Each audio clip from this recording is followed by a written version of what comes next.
A father's pain from losing his son in the Parkland, Florida school shooting turned protest.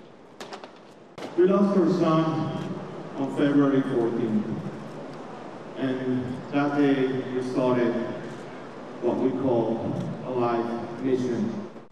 Manuel Oliver has been painting protest murals since his 17-year-old son was killed. And now he says he wants to invite President Donald Trump to the family's home for a father-to-father visit.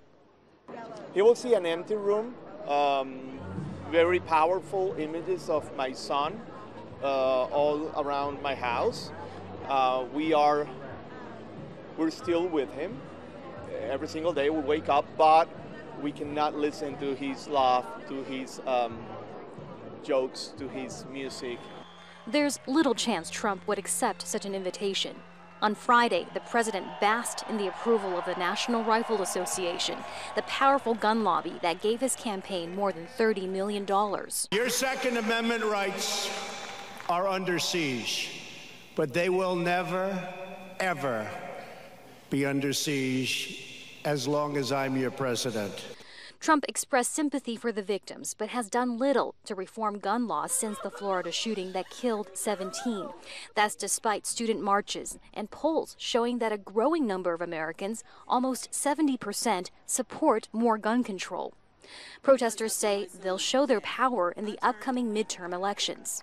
We've seen tragedy after tragedy. We've waited for our politicians to speak up for us. At some point you realize they're not, and that it's our time to speak up for ourselves. And if they don't support us, then, like I said, come November, we're going to start voting in people who actually care about the American people. The students against guns aren't the only ones here protesting. This group of civilians armed with rifles and pistols who are legally allowed to carry the weapons in public are also making their voices heard. They have a very different point of view, their constitutional right to bear arms. The two sides clashing, bringing to stark relief two very different Americas. Just exercise our Second Amendment right. We like to show that just because you have a gun, you're not going to go shoot children.